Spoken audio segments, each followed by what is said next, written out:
Hi everyone, and welcome to a new episode of the Global AI Notes Show. We're super excited to have Miley today talking about secure and performant large language model application using Rust.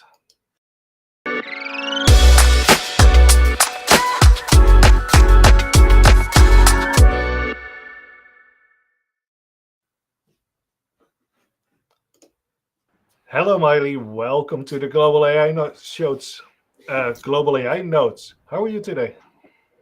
Hello, Hank. I'm great. How about you? I'm doing very well. It's Monday morning where I am, so getting awake and getting the week started. Where are you based? I'm based in Beijing, actually. I travel a lot to other cities in Asia, like Singapore and Taipei. Nice. So can you introduce yourself? What do you do? Who are you?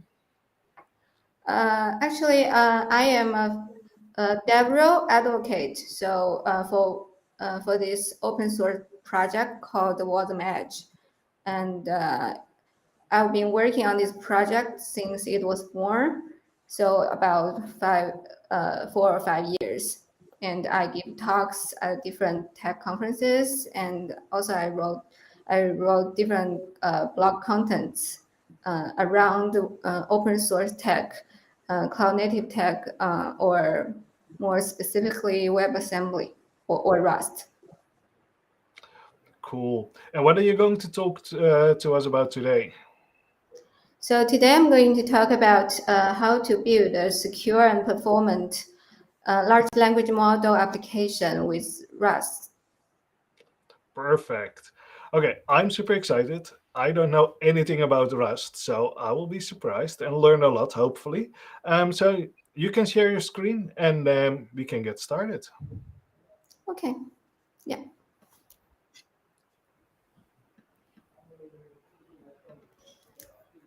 Okay. There we Uh, are, loading. okay. And here we go. The stage is yours. Okay. So today my topic is to teach you how to develop a secure and performant app with Rust, large language app with Rust. So these are several parts I'm going to talk about. The first is a bit about me and the open source project I mentioned, WasmEdge.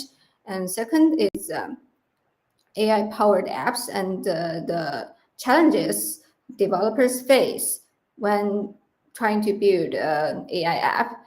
And a third is why using Rust. And fourth is Rust plus Wasm for AI inference.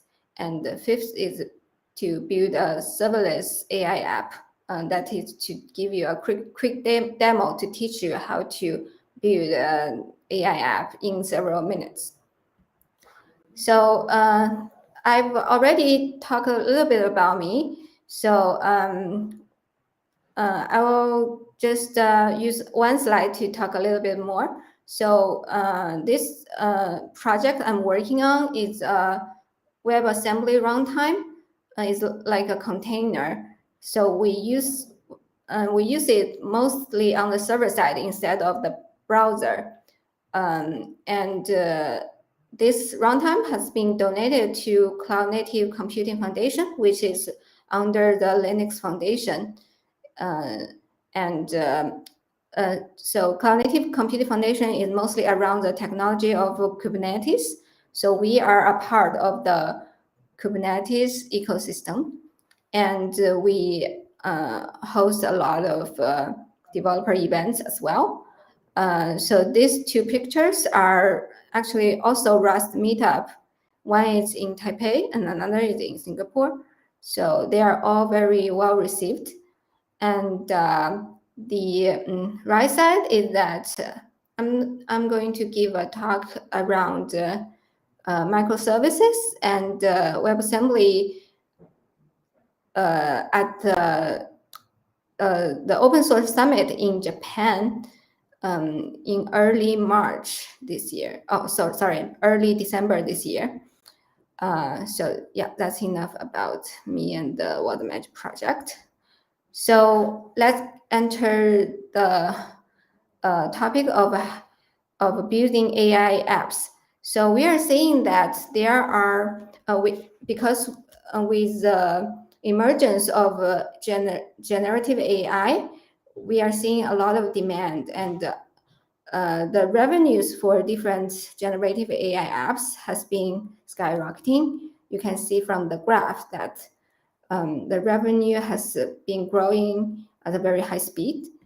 And for developers and the startup, we can just take advantage of this to build our own applications. You might be wondering and have doubts about this because you might think, well, this app thing might be only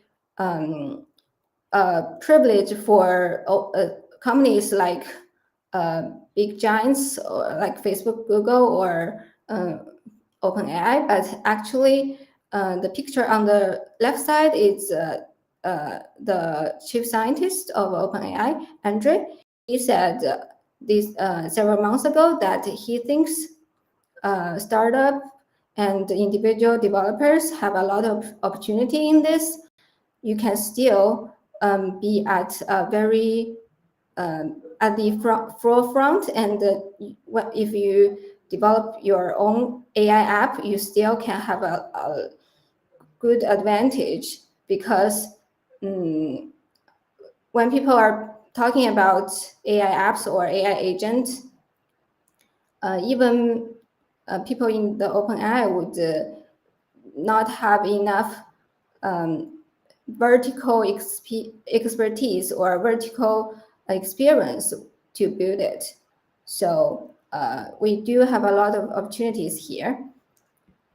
And so I've listed some use cases and scenarios that's mostly closely related to developers and the developer relationship staff. Like you can use AI or LLM apps to power your coding and development, to help you to do code review or review your PR and give a summary, or it can help you to write documentation or technology blogs. And also for DevRel operations, it can help you to do community management and give your developers in your community some automated responses. And also learning assistant.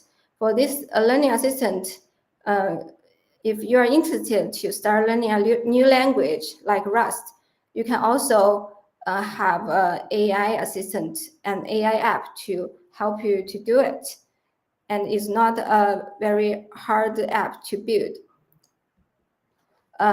So you might already seen in the past few days that GPT-4 has been updated, and you can, not like before, you can already have ChatGPT to give you answers step by step. Like, for example, you can ask GPT-4 to give you, to help you think, so they can self-reflect and utilize all its plugins and tools automatically. You don't have to choose. For example, before you have to choose 3 plugins out of all the plugins it has, but with this new update, you can just have this very powerful tool to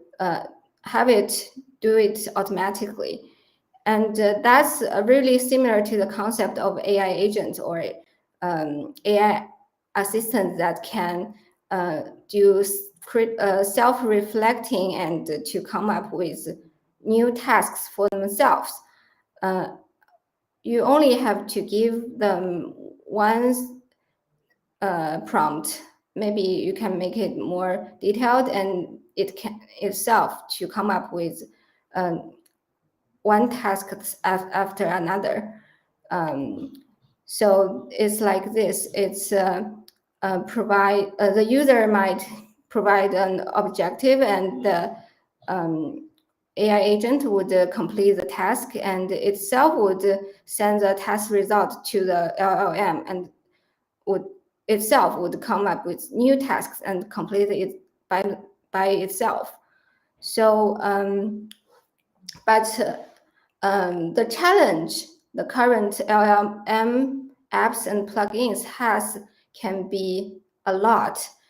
So let's first look at the LLM lock-in. So if you use ChatGPT or OpenAI's GPT-4, you might be stay in the single ecosystem and you don't have the flexibility to have your own personal trained model. You have to give your own data to the LLM apps, and that might be not safe for some scenarios, like when you don't want your personal or your company's data to be leaked. And the second is the LLM workflow locking. Like when you try to use, for example, ChatGPT to develop your own AI app, you cannot customize the tokenizer or its inference engine, and you have to stay within this already fixed framework. And the third is that the UI lock-in. So you cannot. So the users has to have the same kind of UI, and you cannot do more of customization. For example, if you want to on your iPhone build an app to help you automatically record your voice into some memo and give you later some calendar alert. So this kind of AI app, it cannot be done with right now with the ChatGPT tools we have. And fourth is that it doesn't support a machine encoded input or triggers, and the humans has to initiate the conversation. So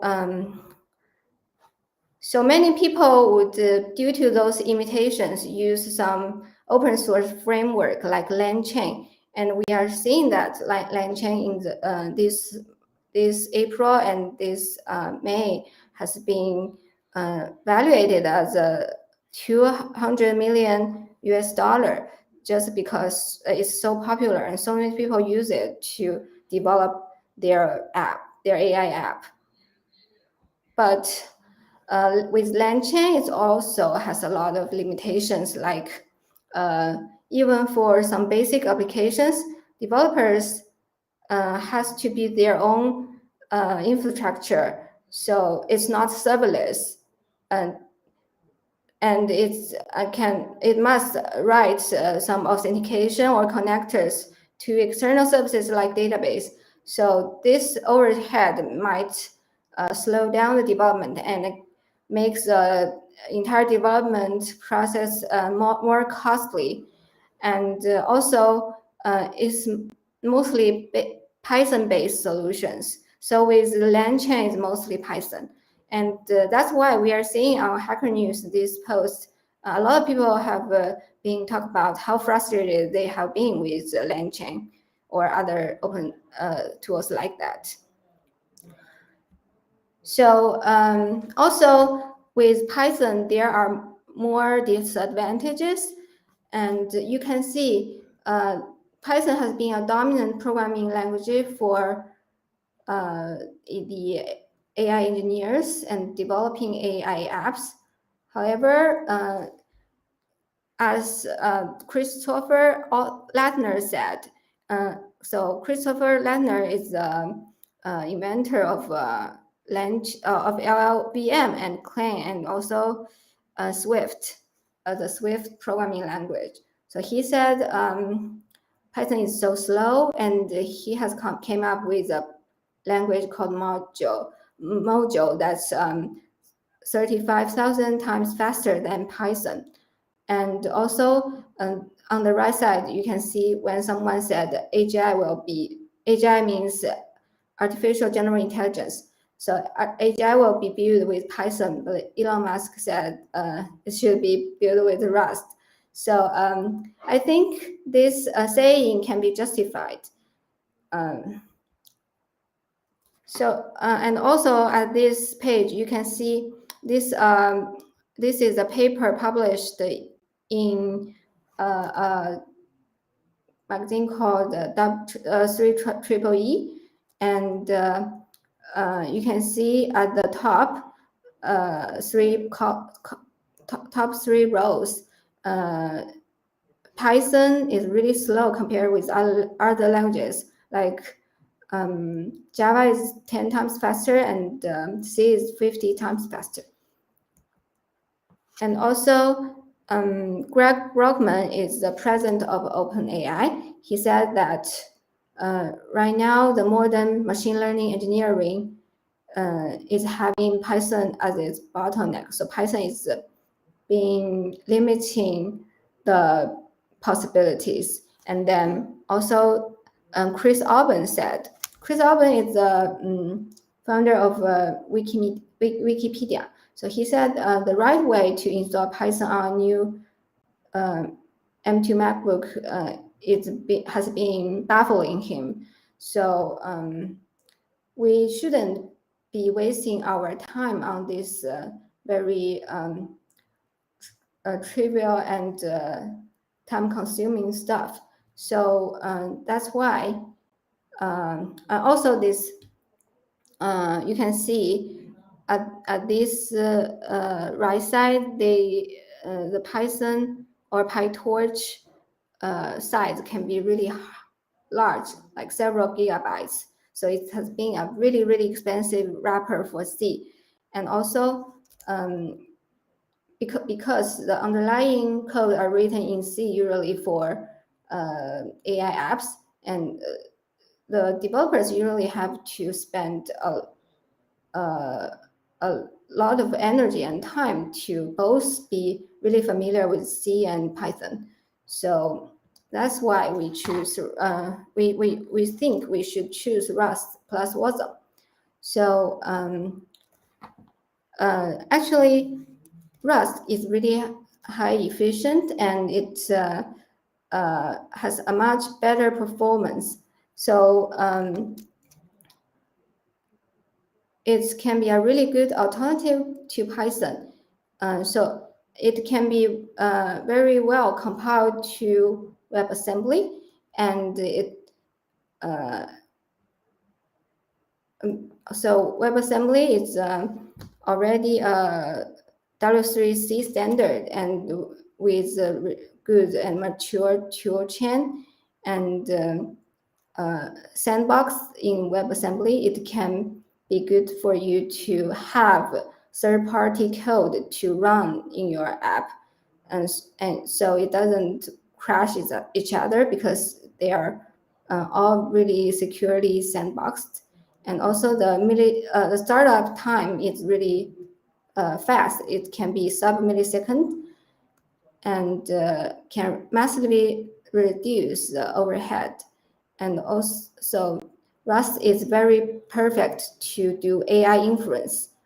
I will get into that in detail later. So compared with Python, it's when Rust is compiled into Wasm, it's really self-contained and run across different hardwares, and it's can be ready for cloud deployment and very easy to modify and make changes. And the running time is computing time is 100. It's like 10,000 times faster for compute. And compared with C++, it's a very secured app and containerized and also ready for cloud deployment. And it's a single cross-platform binary. And also it can use the local hardware accelerator.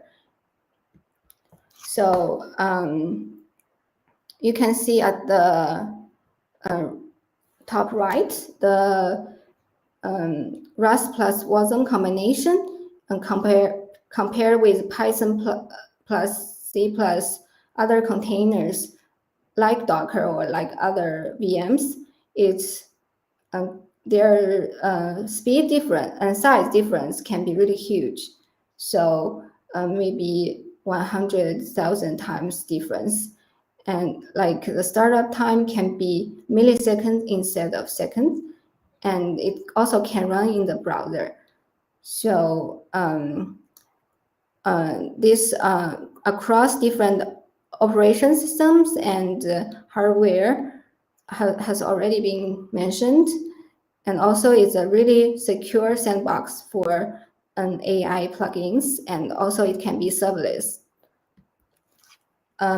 So the WasmEdge standard would also help WebAssembly to get better machine learning applications, like it supports mainstream machine learning inference engines like TensorFlow, PyTorch, and OpenBino. And also extensions for LLMs like tools and libraries for Llama 2C and Llama CPP. So these are our AI frameworks and data processing frameworks and model libraries. So the findings by this CNCF Foundation have already indicated that WebAssembly is the future. So that's a survey of last year. Also this year, they are really have very high prospects on this WebAssembly technology. And also, I will talk about Rust plus Wasm for AI inference. So this is, we have done Llama 2C model compiled. It's actually being, so some people have transformed the Llama 2 into Llama 2C to get higher efficiency and performance. So it can get rid of the bloated and pesky Python dependencies. So it's being compiled to Wasm and allow us with very good isolation and portability. So it's also can be managed by Docker and Kubernetes or other Linux containers or VMs. And you can run this model locally on your Mac. It's like consumer level MacBook. And you can see the memory is only 16 gigabyte, and you can run your own trained model. You can give the model your own data, and you don't have to worry that your information get leaked. So this Wasm app is only 2 megabytes. It's an application binary, so it's cross-platform, executable, and don't have any Python dependencies, and utilize local hardware acceleration. So this is a demo questions being asked after it's run on my local Mac, and it gave very good output in a few seconds. So it answered the question, who is Oppenheimer? And it answered very well. So yeah, I will be talking about building secure and performant LLM apps with in a serverless way. So it's you need to write some Rust code. I think if you are just starting out with Rust, you can certainly try out this tool I'm going to demo to you, because it's not that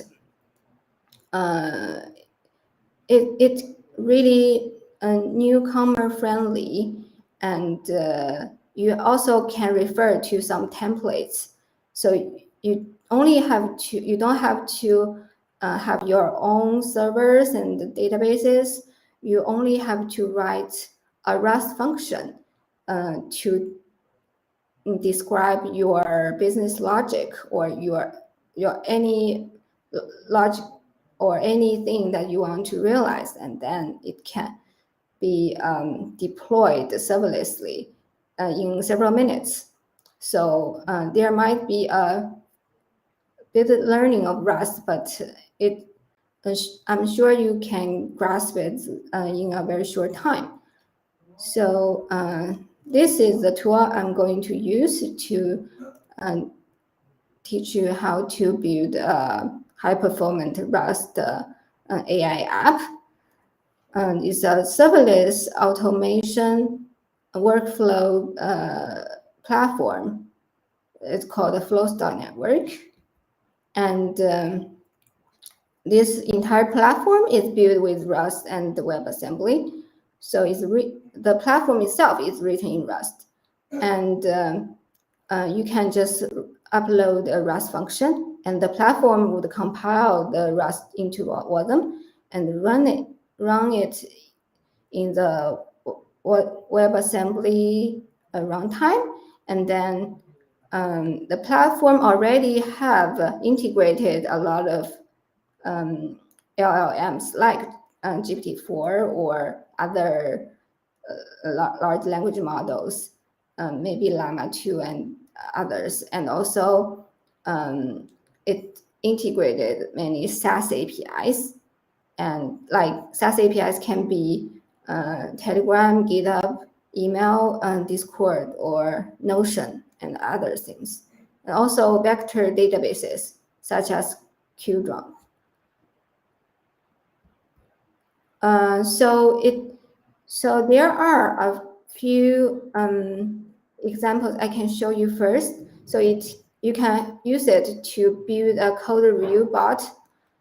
Like, why do we need a code review bot? Because usually senior developers can be really busy, and their salary can be really high. When they get some new PR from to their GitHub repo, they might not have time to timely review the new PRs and give feedbacks or merge the PRs, so it can make the PR code stuck there.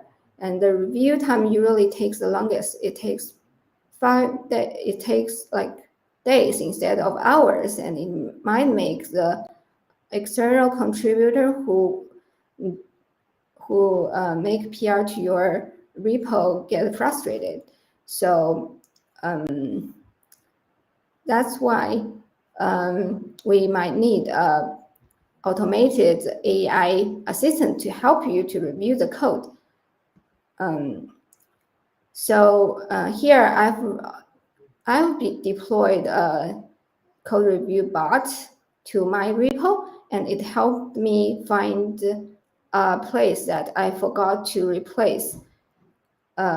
So it's a very helpful tool to help me do to make my PR right. So it doesn't only alert the maintainers of this repo, but also automatically tell what's wrong with the PR to the PR raiser. So it's a very useful tool. And here is the GitHub link that you can go into. So it is open source. You can fork the bot templates into your own GitHub account, and it can be deployed serverlessly in a few minutes. So it's just 3 steps. First, to fork the code review bot template to your own GitHub, and then second, to authorize the access of this bot to GitHub. And the third step is to give the bot your OpenAI API key. And then you can have a code review bot on your own GitHub repo. So the function that you have just forked, I've mentioned that you can just use the template, but if you want to look at the Rust function, it's all here. It's a really Rust code is really simple. So there are just also a few steps. So the first step is that the application would register with a Rust host app to receive external trigger event.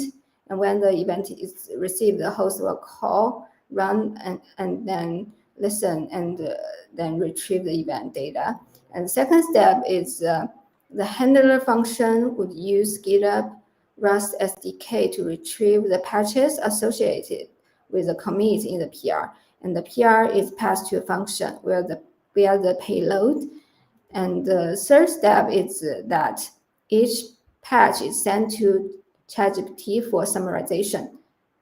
The commit patch summaries stored in an array, and then the last step is to use ChatGPT API to summarize the summaries and send the result back to the PR.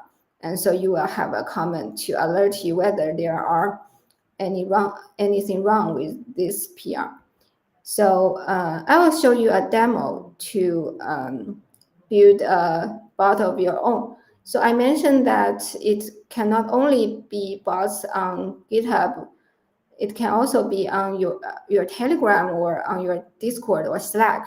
So I'm going to show you a demo of making a learning bot in several minutes using the Flows Network platform I just mentioned.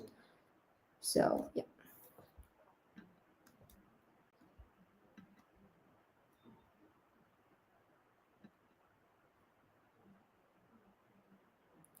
So at the right side, there is a login button, and when we enter, there are different templates.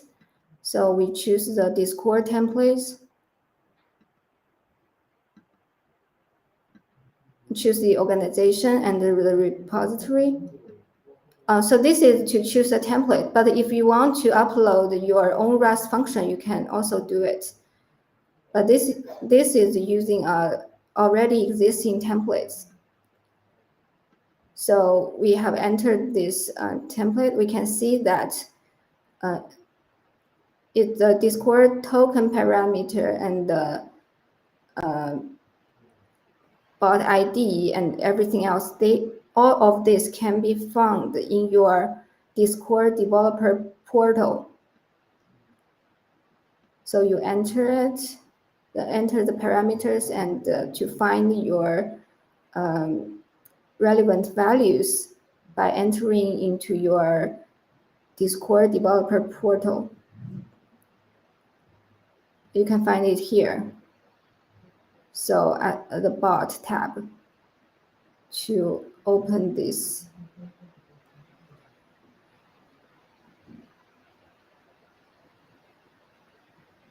To find the URL generator and check bots.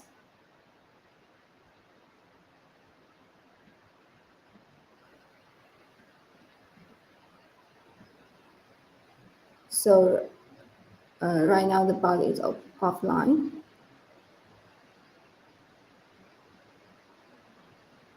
Go back to the developer portal and get the Discord token.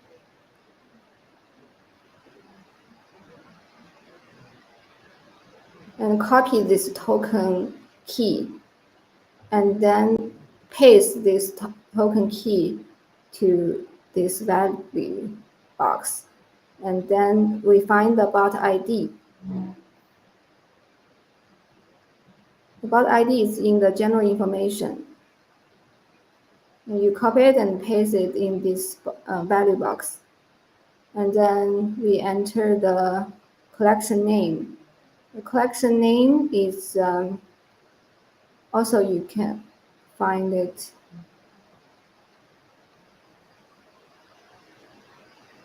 in your developer portal, and then the error message, you can customize the error message.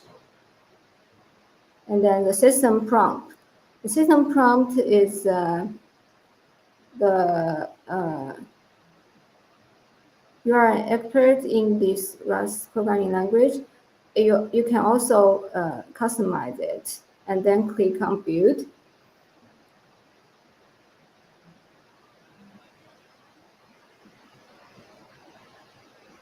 So now this bot template has been deployed on your Discord. And now you add your OpenAI key. So you can copy and paste your OpenAI key here and click on deploy.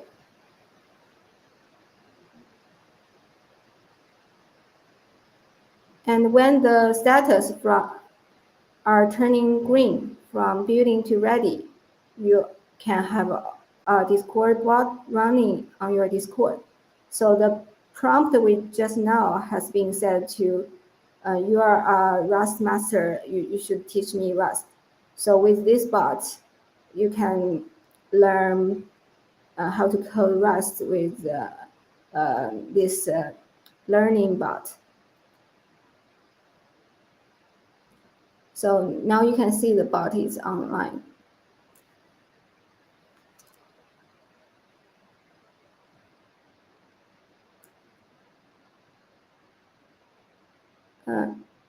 Actually, you can also use RAG to give this bot more knowledge on Rust. You can train it with your, it can all be customized. You can train it with official documents on learning Rust and or any kind of authoritative Rust learning material you find, and you get more accurate answers, and it can be a better Rust tutor for you. I think that would be it. I have, yeah, I think I have finished my talk. Thank you.